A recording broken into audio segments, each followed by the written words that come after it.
Welcome to Emotional Sobriety. Welcome to Emotional Sobriety, the next step in recovery. And to my delight, we have Alan Berger and Tom Rutledge in on the stream.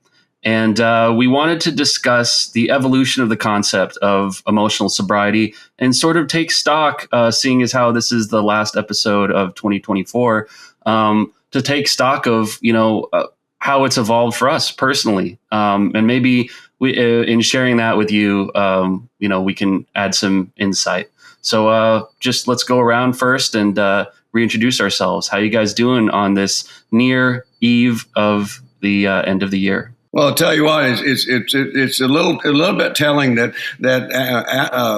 Patrick, that you're so excited when you have to introduce me and Alan, because it's our fucking podcast. I mean, we should be here.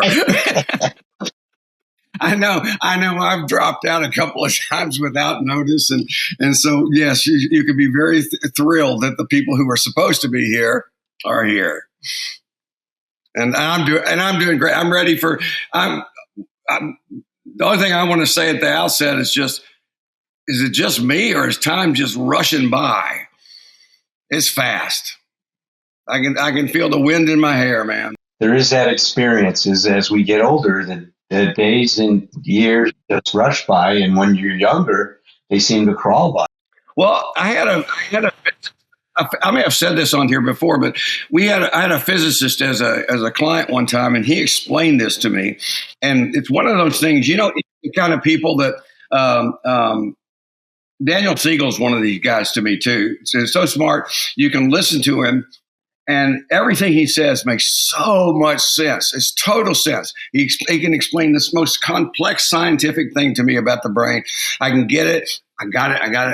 And I can come out of the session where I've just heard him speak, and people say, "Well, what did he say?" And I go, I don't know. But here's the thing about this physicist. I remember one thing he explained to me about time and why we experience it faster as we get older, and it's just about ratios.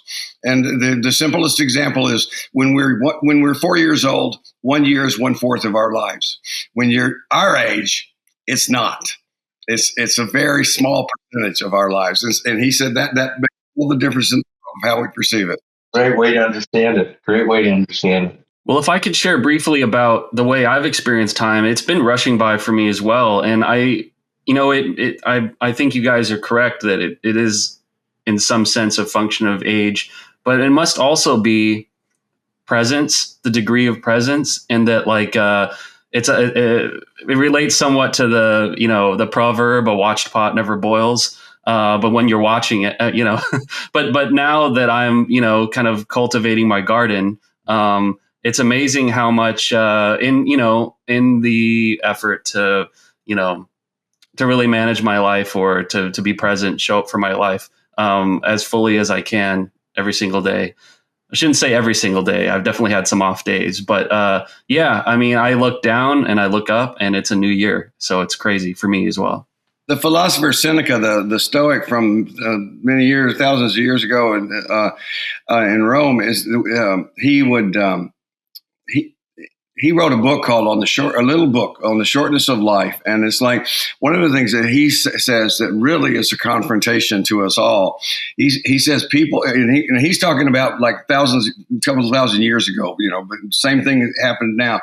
He says people complain about life being too short.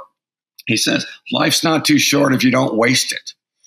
Basically, he says we waste so much of our time. He says if you it's exactly what Patrick's saying. It's like if you show up and if you use your time, like if you choose it and you use it wisely, it's not too short. And I don't think that's true for it's too short for all of us, because there's not one of us, at least among the three of us, who haven't wasted a shitload of time, and being in recovery has not radically changed that for me. I would say I'm still working on it. But it is a call to arms to basically, and that's a great thing to say at the end of 1 year and beginning of another is let's pay attention.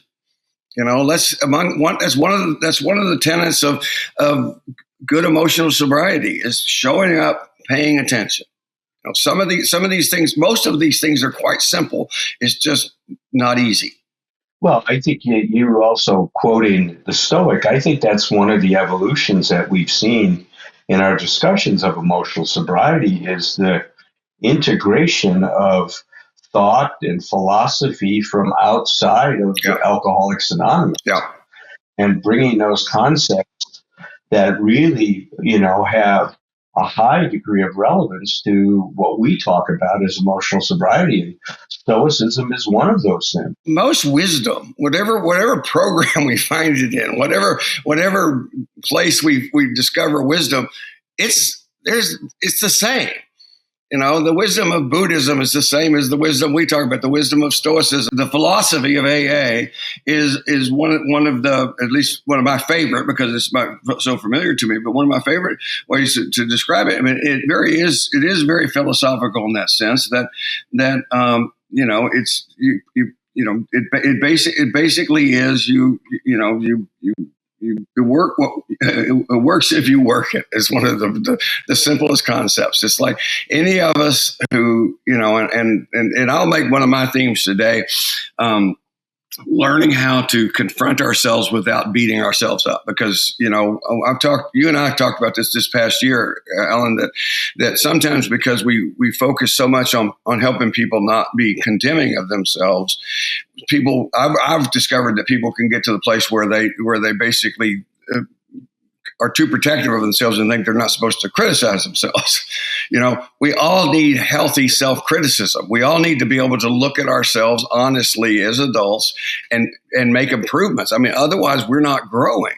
And so I always, I want us to, I'll make a kind of a resolution here for our podcast that I'm going to try to be somebody who reminds people about healthy self-criticism as we go along, because, and I'm the first guy to say it's completely different from self-condemnation. It's like, we just need a new language. We need to understand, make that distinction. Criticism is not condemnation. And we need to be able to criticize each other. We need to be able to criticize ourselves. Well, our good friend John Amodeo said it very, very eloquently, I thought. He said, he says, self-blame, all it does is marshal up defenses. No kidding. To protect yourself, just like you were saying. But he says the difference between blame and taking responsibility is that responsibility creates empowerment. Yep. And that's what you're saying. I mean, when I'm taking responsibility, I'm empowered now to try something different, to grow myself and to differentiate myself and to practice some of these principles of emotional sobriety that we're talking about. Yeah, my most recent little metaphor in my head is for God knows what reason, a nautical one, but it is that blame is an anchor and responsibility are sails. The blame will slow us down, at least stop us, but the responsibility is going to take us forward. And to me, that has, and I say that with such feeling because you know how this is, guys. Both of you do. It's like the things Richard Bach in his book Illusions used this line. It was wonderful. We teach best what we most need to learn. And it's like, so the things I have the most passion about teaching, you can guarantee it's like, it's something that's been very valuable for me to learn. That there was a time in not too distant past when I didn't know what I'm talking about, what I'm saying now. It's like, it's because it's so much. You and I talk about this a lot, Alan. It's one of the reasons that keeps us not burned out in this work. It's like we're fascinated with how we can keep learning, and it's and that includes self-criticism. Learning, I got to know how I fuck things up in order to keep doing better. In light of that, because I think we should take stock in this New Year's observation about where we've been and where we're going. One thing I've learned, and we discussed this a little bit in our holiday episodes, is that I still have a lower than I'd like level of differentiation as concerns my family, my parents, and my significant other, because I found myself, I'm in recovery from anger as well. And I found myself over the holiday when things started to like de-align from what my expectations and rules were, that I started to get angry, you know, and I started to raise my voice, and like, you know, these kind of toxic tendencies started to creep back in. And God, like emotional sobriety is just such a, like, I always come back, and I've mentioned it before, the metaphor or the visual metaphor of the pottery wheel. You got to just keep massaging that clay, you know, and as soon as you take your hands away from it and you aren't kind of conscious of it and working it, it all starts to get goobered up. And like, I think, you know, I've discovered that about myself, that like, you know, I have a very thin membrane, you know, when I'm trying to make everybody happy and taking it upon myself to kind of like be the, you know, the one who's satisfying everybody's needs in my orbit. You know what I mean? Nobody asked me to do that, but I'm taking it upon myself. And then I'm very brittle in that state and emotionally unsober. And I got to work on that. I mean, because it's not good. I don't like it. It reminds me of the old me that I would very much like to keep in its place when I get so desperate or kind of anxious that I start raising my voice. And it's always with somebody that I really care about, you know, that I don't want to be relating to in that way. And then I've got to come back around and apologize. And that's where I'm at. That's the project. One of the projects for next year's emotional sobriety. And that's what it is kind of seeing ourselves without judgment is such a difficult thing. Doesn't mean not pulling ourselves up and say, look, I want to do better here. There's a lot of room for that. There's a lot of room for saying, hey, I'd really like to give more effort in this area. I want to understand how come I keep resisting this. Those things are very, very helpful to our growth. But like you said, Tom, putting ourselves down, it drops an anchor. That's a leak. It's leaking massive energy, man. We're wasting energy when we do that. It's like having a rowboat. You start to row away from the pier, but you forget to untie yourself. And you keep rowing, and you keep rowing, and you're not going anywhere, man. You're just not going anywhere. I love that. I'm putting on all this effort. I'm giving all this effort to get it somewhere, and I'm stuck. When we're feeling slowed down or stuck, that's what give people progress, not perfection. Give yourself credit for what you've learned, and just the fact that if I'm still tied to the pier today, if I at least look up and know, I need to look there. Give myself, not rather than beat myself up for being tied to the pier once more. Give myself credit for knowing this sooner to look, because it gets me.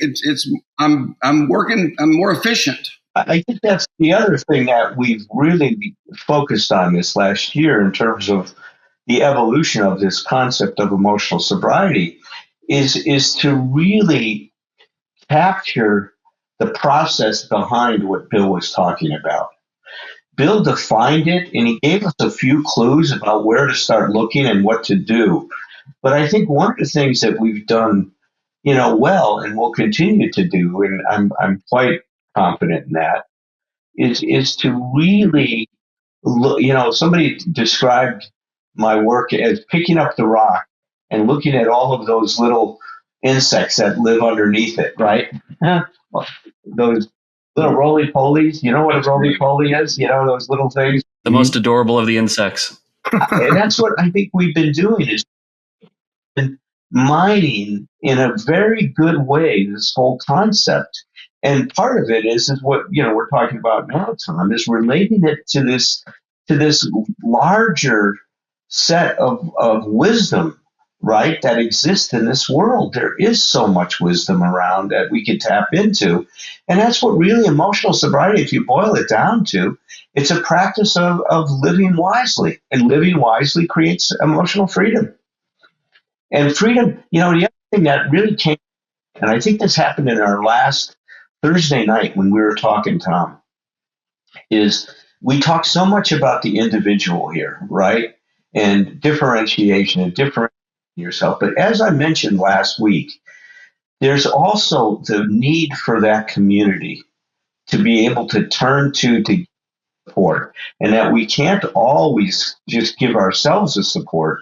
It's learning how to ask for help, and sometimes just making ourselves vulnerable and open enough where people just, out of their love and concern, reach out to help us. Yeah. This reminds me very much of something I experienced around in the 1990s when we had been very heavy duty into inner child work specifically, and it became aware to me. I was working with a friend of mine, and we got into this discussion, where it became like what Al Franken used to call the me generation. There was lots and lots of work, but it got to feel really selfish to me. It was like we're all just going to take care of our own little child, and we're going to have boundaries with our parents, and we're going to have boundaries with this stuff. But then I started to think about, what are we doing all this for? Now this is going to may sound like a little, I'm off on a tangent, but it's like we're doing it to plug back in to the rest of the world, to the community. And it's like that's talk about purpose. There's where you have the purpose. And I think that this takes us that way. Well, it's learning how to have healthy relationships, right? It's really, if you boil it down to what we're talking about, is all of this work we're doing is, like you said, to be able to connect in a way that is good for us and good for the person we're connecting to. It's that idea of acting for ourselves without ourselves. One of the things that I've been working on very, very focused and very specific for the last few months is getting back to really learning things about connecting to the greater wisdom, that my inner wisdom, the wisdom beyond me, I'm not being religious. I'm just saying the wisdom of bigger universe. There's, powers greater than me. And it's like, I think I'd gotten away from that a lot and just gone back into almost a little bit more of a survival mode. And it's like, I think there's a lot of things we can do, and I'm speaking to myself when I say that, to just remind ourselves to stop, slow down, ask questions, and listen for the answer. I do this with my clients sometimes, and sometimes I forget, is the client's presenting something that's really a dilemma for them? Before I decide to tell them all the brilliant things I'm thinking, take a minute. Just stop for a minute. Ask yourself that question and just sit quietly and let's see what comes up. It's like they're going to do better than I am because it's them they're talking about. And if I can be wise enough to stop and remind them to ask for inner wisdom. Yeah, Fritz Perls called it an organismic wisdom. Yes. That our bodies just have a body of knowledge. I mean, look at, how is it that we regulate our temperature and heart rate all day long without thinking about it? I mean, that's pretty clever. Pretty clever. Right? That becomes an automatic question. We don't have to think about it, so we can do other things. I mean, the economy that we are designed with is just phenomenal. It really is. It's incredible that we maximize our functioning. This is what Goldstein said. He says we have a tendency to actualize what is possible. And it's so true, man. I just see that resonates, that echoes to me to all levels of behavior, relationships, personally, intrapsychically, all levels of understanding. I think the other thing that was coming to mind as we were talking about, that I've been aware of this last year, is just the important role of empathy in terms of creating safety. Yes. Is that without empathy, it's very difficult to feel safe in a relationship with someone else. Yeah. It is very difficult. And listen, you know what I've gone through the last couple of years with that. And I realize is that's not just empathy towards the other person, but it's empathy towards self as well. Mm-hmm. That if I don't listen to what my experience is and pay attention to it, that's where empathy in many ways starts, is in terms of am I respecting, and it's funny, respect and respond, they begin with the first, the first four letters are the same, right? R-E-S-P, right? Mm-hmm. Respect and responsibility, all of that, am I able to respect and respond appropriately to what I'm experiencing? And see, this is where all those rules about how we should be interfere with healthy functioning. Mm-hmm. Because if I'm paying attention to should, I'm not paying attention to me. Yeah. I mean, that's the bottom line, man. I'm getting lost in these ideas that I have. I'll never forget what Dr. Kempler said one time. He says, love cannot be a plan nor a commitment. And I had to really stop and think about, what does that mean? He says, love can't be a plan or commitment. It has to be a result of who we are with each other. Yeah, more process focused, not result focused. We have to define that in terms of what our relationship is and what I need and what you need and how we manage our respective needs in that relationship. Well, I don't know if this is a Alan Berger original or if you were quoting somebody else, but when you told me that relationships are people growers, and kind of laid that in the context of emotional sobriety, and from the very beginning of when you and I would sit down, and whenever there'd be a question, should I go towards this relationship? And I'm not just referring to romantic relationship, just like a collaboration in all forms with different people. There's just no question. Absolutely go towards that. And, that is distinct from what differentiation is. I think my cast of characters has expanded so much year after year to the point where it's become a little exhausting. Like the last few days I've been dog sitting for a couple dogs, and it's kind of that nook in between Christmas and New Year's where for the first time in months, probably I felt like I have permission to just like not get on the phone and to just like stare at the TV and just do some pretty like useless things, because so much of my year has been occupied by usefulness. I need to do more usefulness. I need to it's going to be exhausting at times, but I think that the emotional sobriety project will involve going towards like those relationships with people, and making myself available to that cast of characters and kind of seeing where it takes me. Because as we've said time and time again, it's like the inverse of that was true of my addictive state, my sick kind of earlier self, was very withdrawn and uninvolved. And, I think emotional sobriety is the opening up.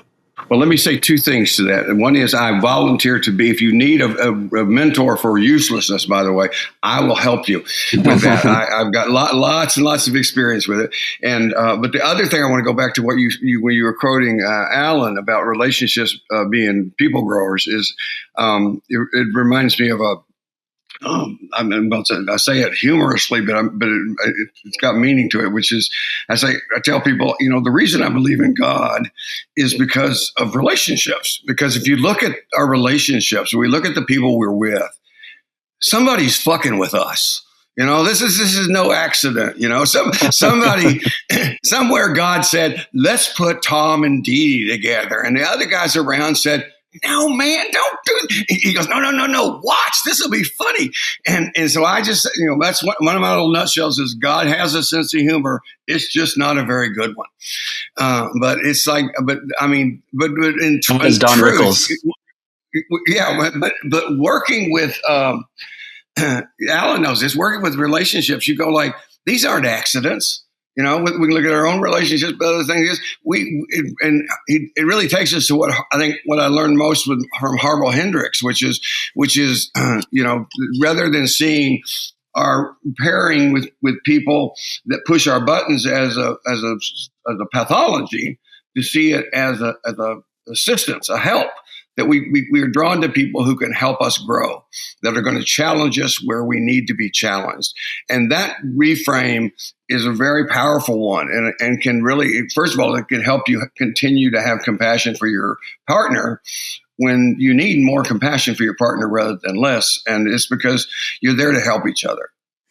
I think the other thing that kind of been foreground for me is now this accepting what is and dealing with what is. Seems like you said, Tom, such a simple concept, but it's not easy at all. Like I've gone through, as you have, a lot of physical challenges with the peripheral neuropathy from Agent Orange, the surgery I had, and then the subsequent fracture and PT, and then recently the surgery I had to deal with some of the severe arthritis in my left big toe. And I realized that there's a part of me that keeps saying, well, I want to get back to what I was.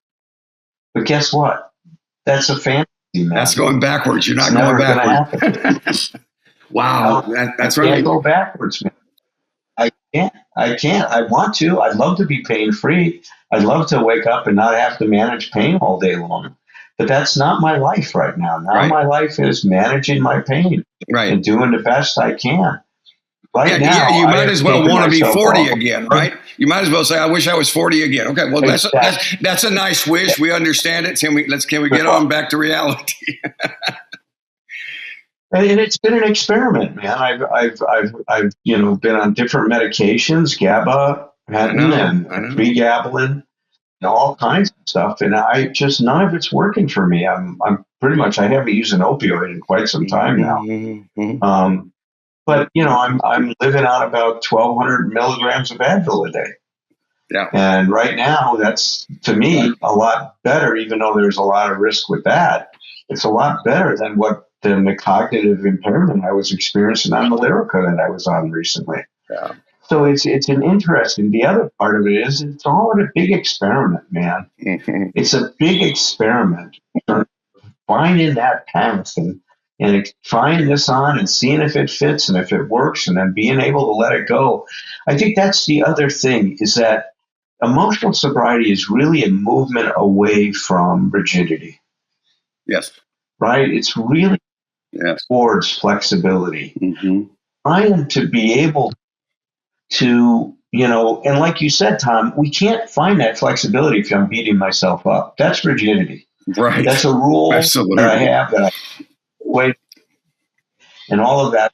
But that whole idea that I can be okay even if is, introducing an awful lot of flexibility in our life. I was realizing the other day is that there's a group of people in AA that they're called a no matter what club. No matter what, they don't drink. That's good. But I would say that's a subset of emotional sobriety. Yeah. Right? Right. It's emotional sobriety takes it to the next level that says I'm okay even if I have all of these challenges and difficulties that I'm dealing with now. If I have faith of being able to stay in the process, that something is going to reveal itself that's going to help me find my way. What you're describing, Alan, that wisdom, what it becomes for me is when I'm not feeling it, and often, when I'm going through crisis, I don't feel it inside. You know what I mean? I feel very guided by in my environmental circumstances. I tell myself that story and I keep telling myself that story, knowing that it's true, and then hoping that the bridge will be created in myself between what my inner experience is and, what's happening. And then eventually it does. And I mean, I think with your pain, Alan, right, that is something you're working as well, right? Which is that, like, your pain's screaming at you. It's telling you, you know what I mean? Like, this is what's guiding me. This is my life. This is where my lodestar is, right? But the process of emotional sobriety is the extricating yourself from that. It's kind of going beyond it, isn't it? Like you said, It's extricating yourself. And at the same time, what you said, Tom, before about the awareness and using the awareness of what I'm doing and being honest with ourselves in terms of what I'm doing and how I'm contributing to my existence becomes such an important, part of that equation in terms of getting to an experience of emotional sobriety and freedom. Well, the other thing I've learned, Tom, I think I was just going to say it. I think the other thing that's evolved is we've gotten a lot of feedback that this stuff has been very meaningful for a lot of people from all over the world. Mm-hmm. I mean, and I think part of it is how darn consistent we are with the message. I mean, we keep showing. We're quite redundant. 5 years now. Yes, I like it. Well, I'll tell you, we're not, though. I don't think so. See, I really think we are redundant in terms of the emotional sobriety message, but I'll tell you, the thing I really love about working with you and Herb and Roger when he was here, how we keep bringing in new concepts and ideas all the time. Yeah, you're right. Like when you brought in that idea, that was one of the epiphanies this last year for me. excuse me, when you came up with the idea that not only do we say I'd be okay if we also have the idea I'd be okay if this didn't happen to me. Yeah, yeah. When you brought in the other side of that equation, I thought that really opened up a whole dimension of that consciousness that we hadn't really explored enough. Well, so much of this is about, I mean, this simple, you know, we can always get these little simple things, but they're very powerful. One is you can't solve a problem that you have not accurately identified. And it's like, and that's what you're talking about when you're talking about waking up every day and dealing with the problems as you experience them in your life right now. It's like, there's all kinds of things we could do. If we were writing fiction, we could come up with characters that have different problems and we could solve those. But each of us has corny metaphor, but we're dealt the cards we're dealt, and we can't change that. We can only change how good a card players we become. And you're becoming a good card player with with a pretty bad hand some days in terms of your physical stuff that you're dealing with. And it's like, and that's not to say, oh, poor you. It's just to say, no, that's a challenge. You have to get to be a better card player. Hearing from different listeners who are in pursuit of emotional sobriety, who don't have alcoholism or drugs as necessarily their first foray into this world. Like, I find that very inspiring, you know, and that tells me that that the alcohol and the drugs are just an expression of something deeper, you know, which emotional sobriety is, you know, trying to get its hands around. But yeah, I mean, that's just like as good as it gets for me. So I love hearing from, anybody who's up against this. My first sponsor, I don't know if it's original to him. He's the first guy I ever heard it from. Probably other people have said it throughout AA, but early on, he said, we were looking at the steps. He said, there's 12 steps of recovery. And this next sentence, he said it very precisely. He said, the first one mentions alcohol. He didn't even say the first one's about alcohol. He just said the first of 12 steps mentions it. And it's like that stuck with me and has grown with me throughout the thing, because I love the idea.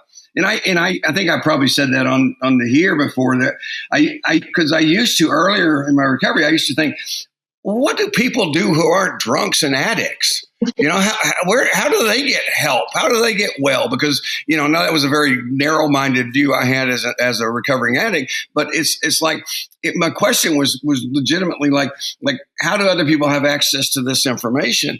And, you know, and of course it goes to what we were saying earlier. There's all kinds of avenues for this kind of wisdom throughout the world. But that's what emotional sobriety is more than anything to me. It's the version of this that is open to everyone.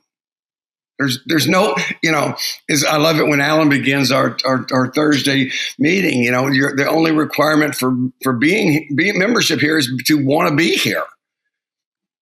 That's the whole thing. That's all there is ever. If you want to be here, if you want to be talking about the shit we're talking about, come on, let's go. We really love hearing from you, and you can't do that too much. I mean, to any one of the three of us, we when we hear from you guys, that inspires conversation between us, among us, and so please do, if you're thinking of something, or if you're touched by something we're talking about, please let us know. It really makes a difference to us. I'm embroiled very much in just trying to figure out what my career is going to be. And that is still an open question. I've got a few irons in the fire, but I'll be working on that next year. But kind of somewhat connected to that, but in a way more important and kind of more aligned with my purpose is the next Friendly Circle Berlin international conference. The first one was in London earlier this year. The next year is going to be in Dublin. And it looks like I'm going to be involved in streaming and kind of creating a virtual component of the conference so that people in the States, you know, who can't visit in person can kind of attend emotional sobriety kind of like groups and seminars and things like that. And Allen, of course, is going to be involved, doing like the live portion of the event. But I love this opportunity to be able to do some of the stuff that we do in the podcast, but kind of broaden it even more and kind of like bring more people in. And, I've never done, on a technical level, I've never attempted something like this, and so I'm hoping it's going to grow me in more ways than one. And it'll be a continuation of kind of like what we do on here every week. Hopefully bring a lot more people into the fold with all the stuff we're talking about.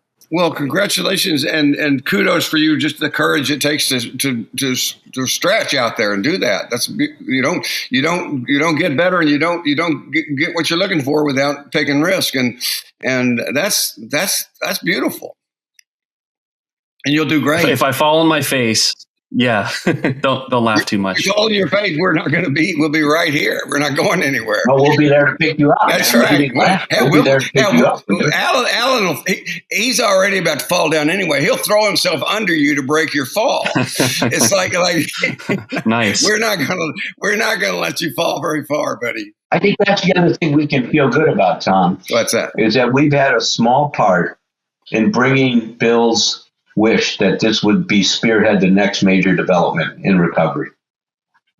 And I think that we're doing that. I think so, and I'm glad to include myself in that that's very nice and sweet for you. But and I also, and I'm not trying to deflect that. I'm just saying to you, you're a big piece. I told you, you were born about the time Bill Wilson was wrapping up his life. It's like, somewhere you guys, it's like a relay race. Some guys, he passed that baton onto you that way as in your infancy, as you were coming into this world, and you grew up and early on, and you got recovery early, and you began this process early, and it's like, no, I see that as definitely the relay between you and Bill Wilson, and I love being a part of it. Let's keep the party going. Party going, you guys. Happy New Year to you guys. Happy New Year. Tend your life, tend your myth, cultivate your narrative with whomever you